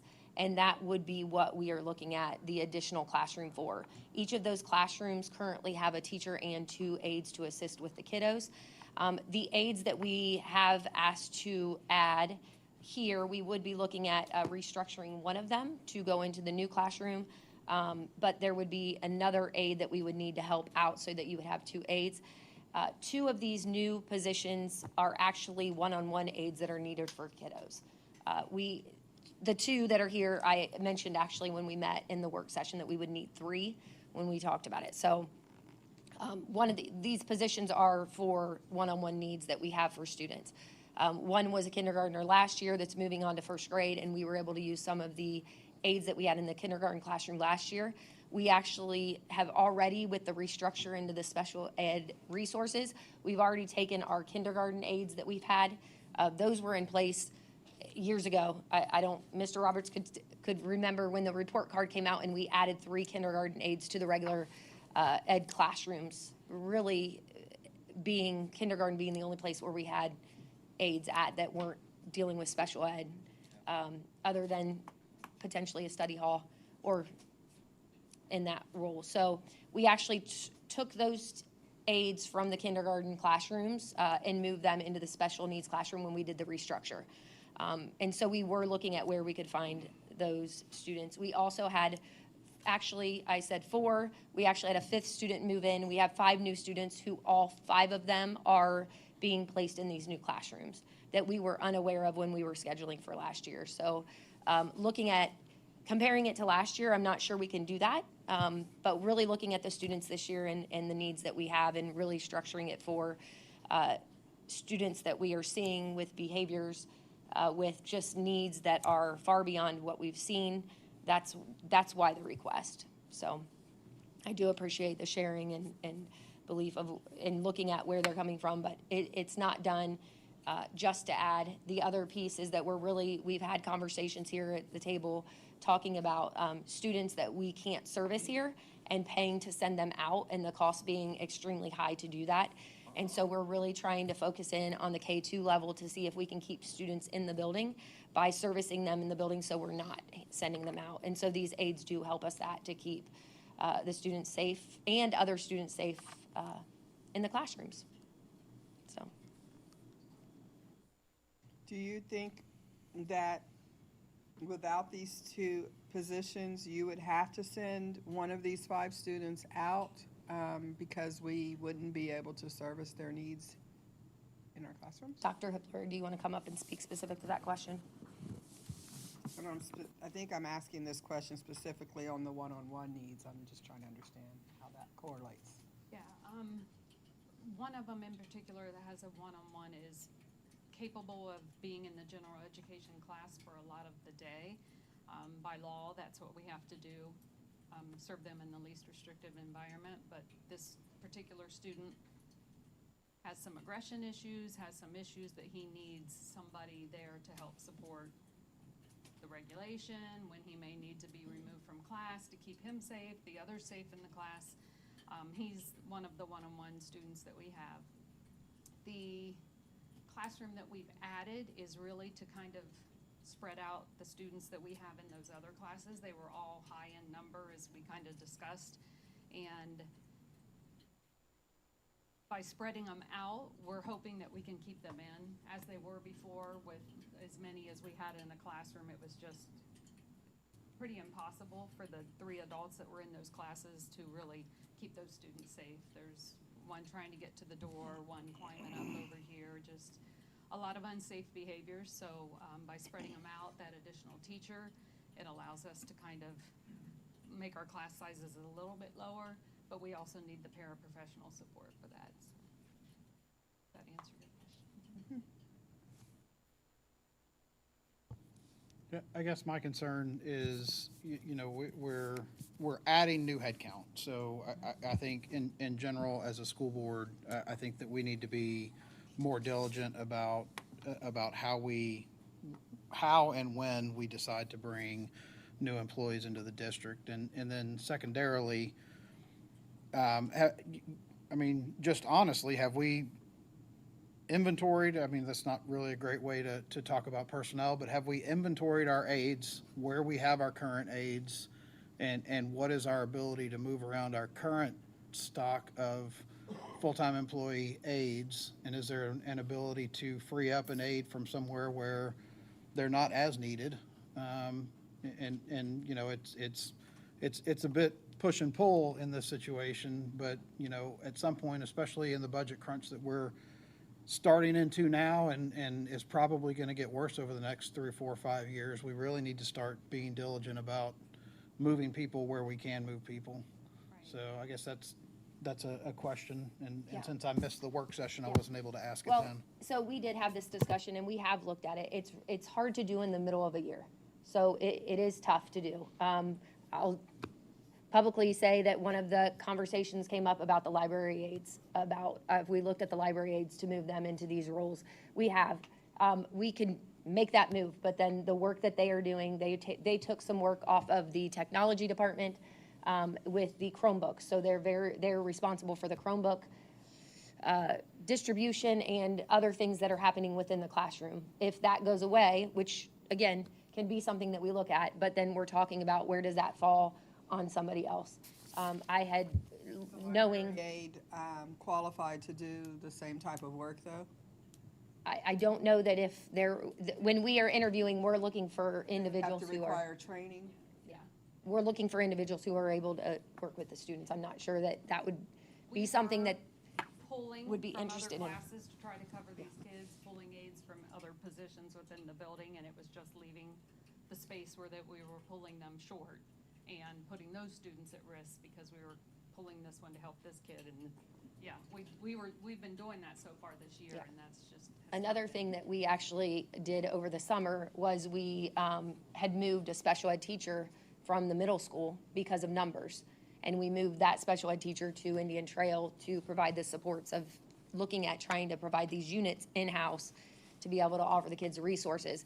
And then at the middle school, Mr. Moore has had an increase of, do you have the number, Dr. Hippler, of how many new special ed students we had at the middle school that we weren't expecting? We've had 7 or 8 at the 6th grade level alone. And Yeah, so I think 15 or 20 new special ed students at the middle school level that weren't on our radar at the beginning of summer. So we pulled, and now we've got the middle school saying, we need another teacher, and we're saying, we need you to work with what you have, the numbers. And we can really look at numbers, and it's a great point you make. You can really look at the numbers because of the ratios that you're allowed to have, but it also comes down to then being a safety and what you can work with those numbers. But those are all conversations that we had. I've said that really, if, we're really trying to be proactive in looking at where we need to go when we look at what you said, like what do you call it, a head audit almost, like really, like being able to spend the time in the fall to look at what we have as we move forward and say, are we high in one area where we can shift the responsibilities to somebody else? And that would be something that I have said to the group here, the board, to say that is something that we absolutely are planning on doing and sitting down and talking in the fall to plan for next year.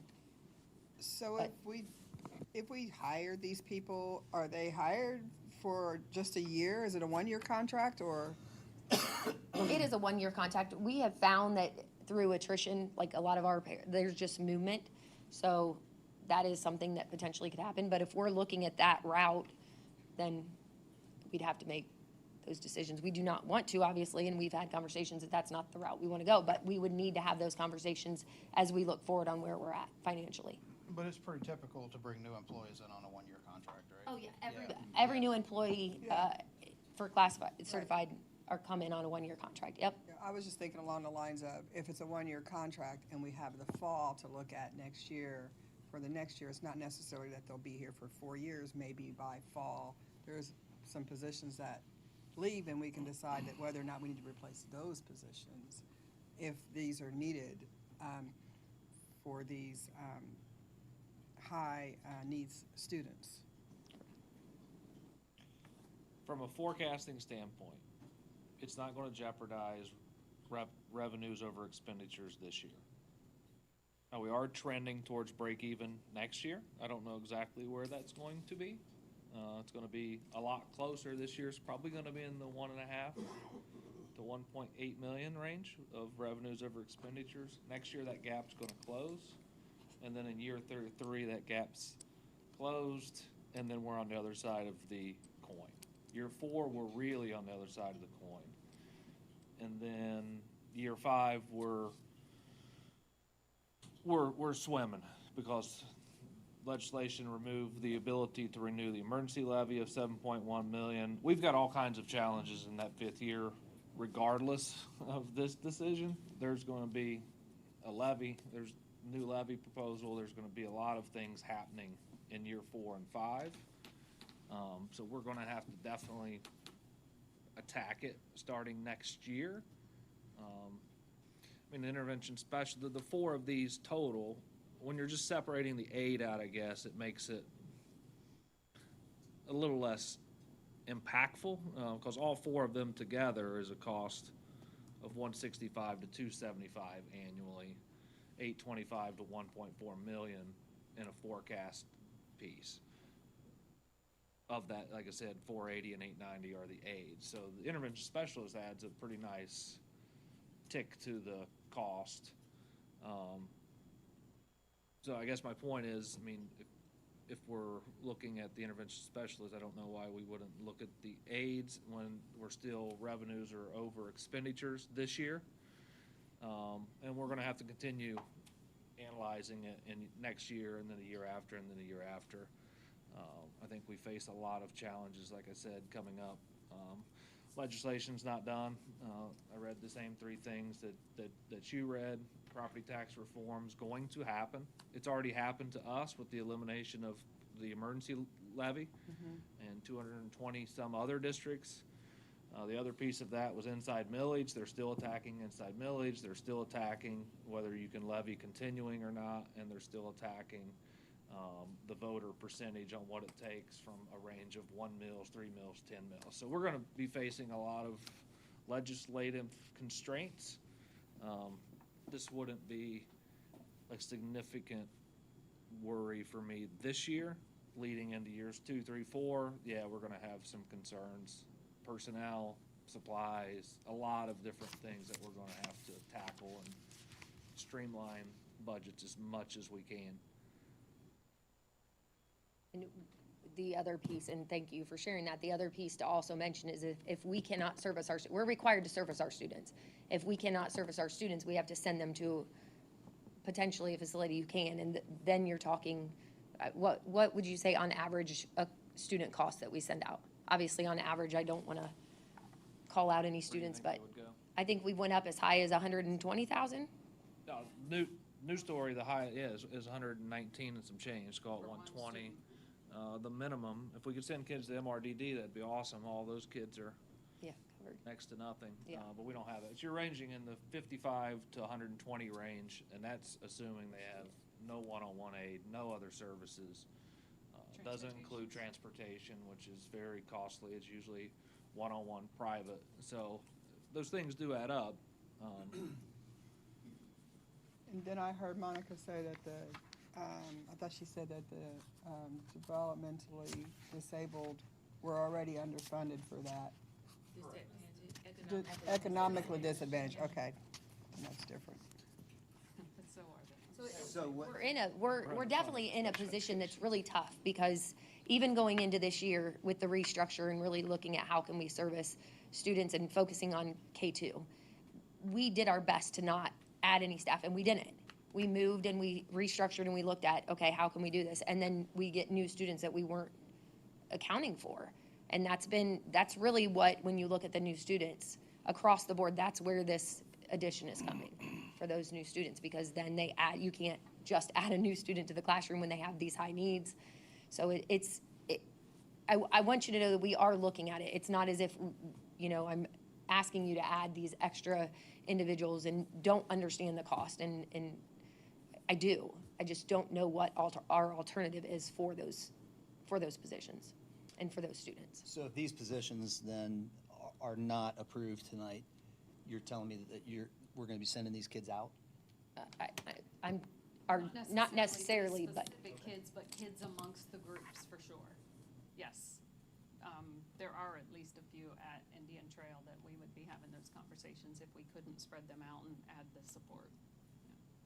Yeah, and that's kind of what I was saying is moving and transferring aides. If this is important enough, if that's what we need, then that's what we do.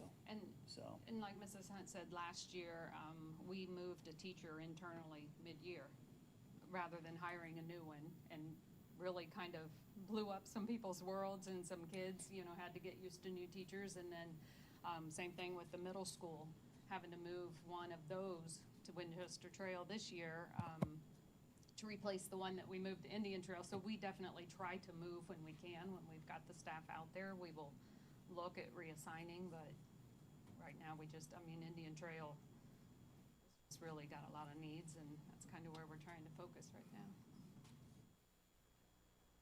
So what you're telling us right now is there's really no one you can move there into that position that's day ready to start from anywhere else in the district. Right. Not in the special ed world.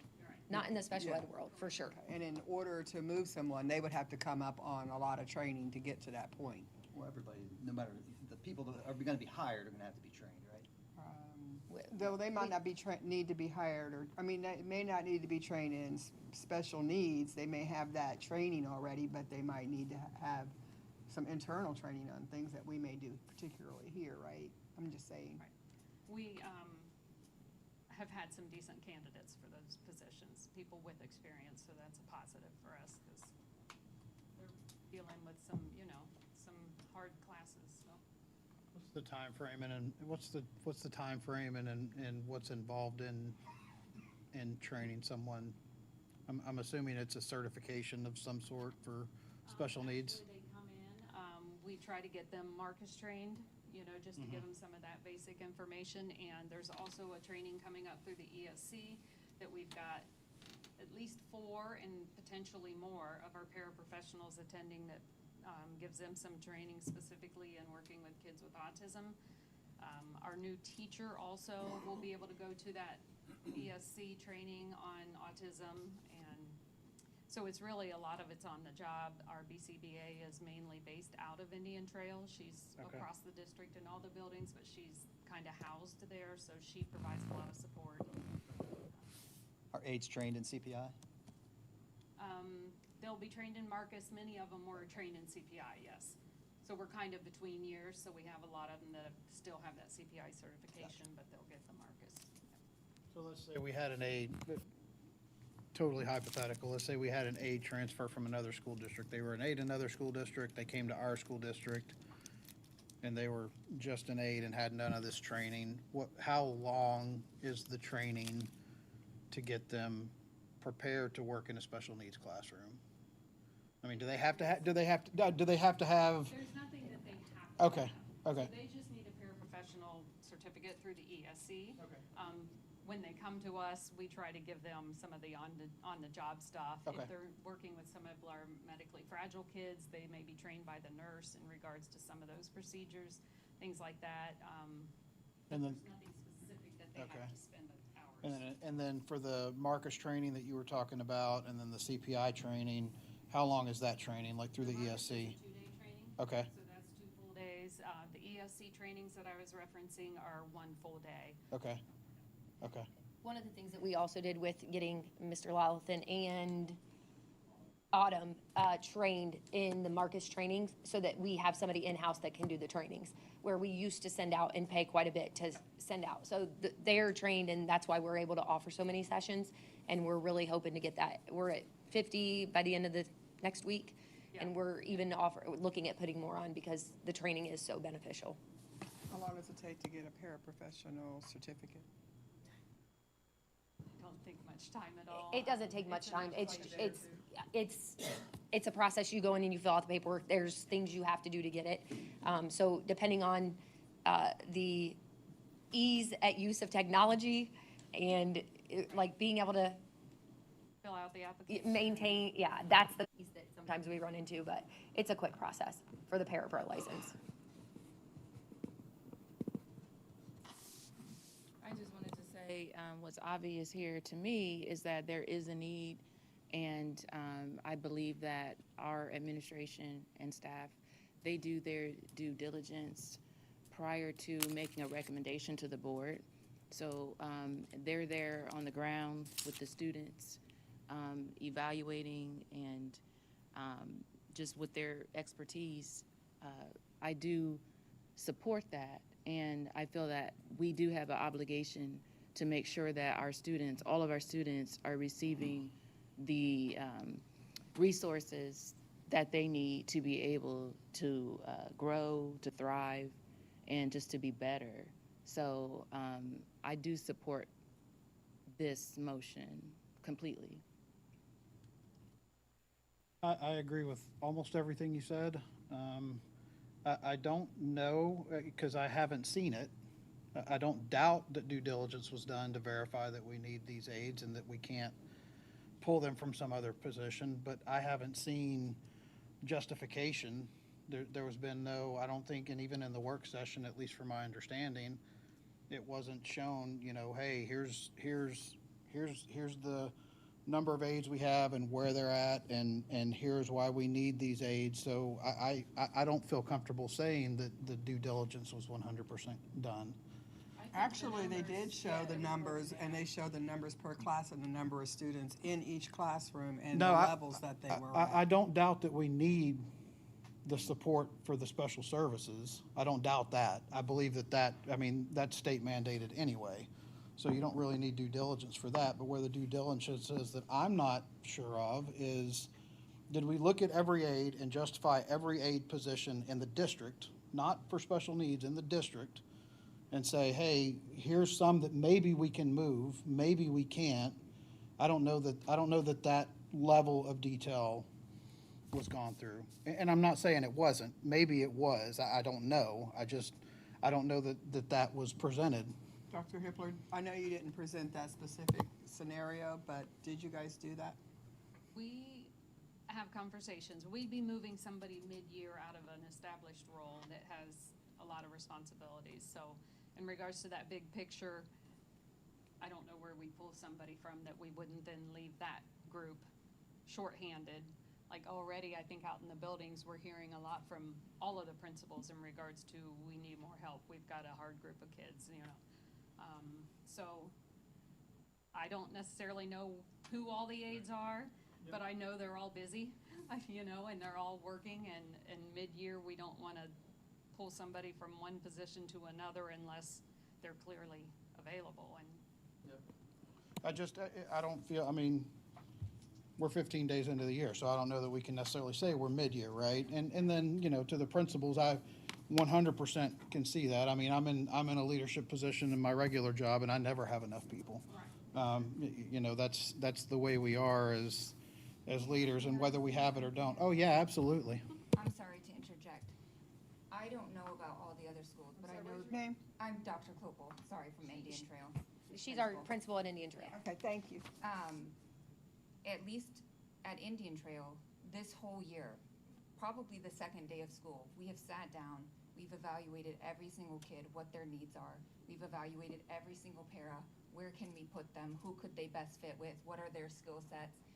It seems like every new student that we get has a special need that's extreme. So then we're pulling paras from somewhere else and we're leaving somebody else uncovered. Then we're not meeting their IEP goals in minutes. And so then we can legally get into trouble for that as well.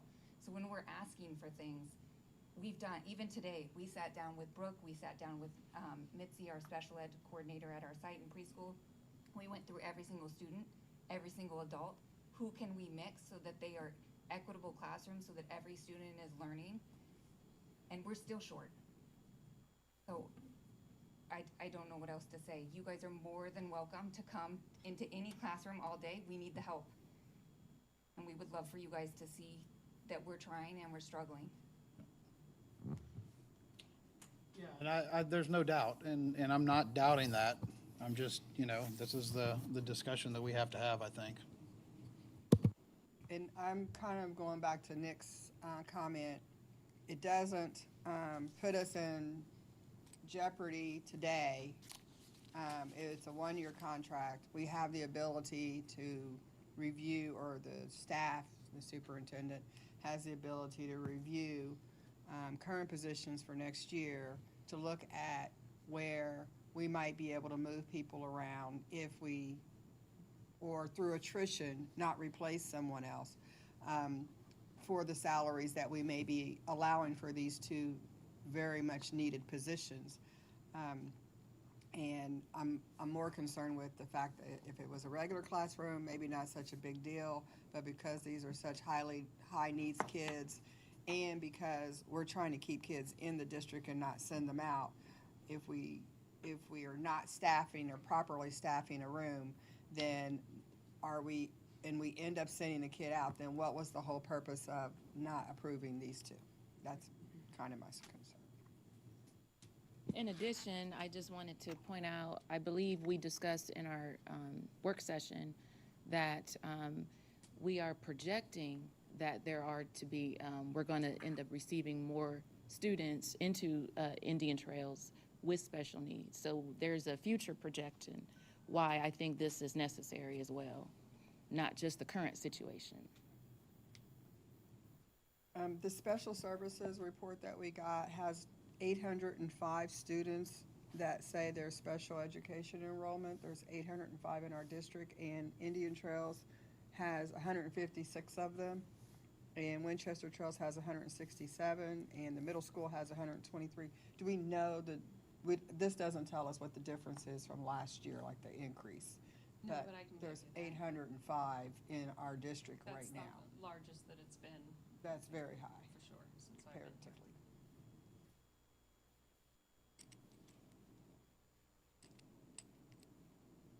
Okay, well, are we ready to take a vote? Okay.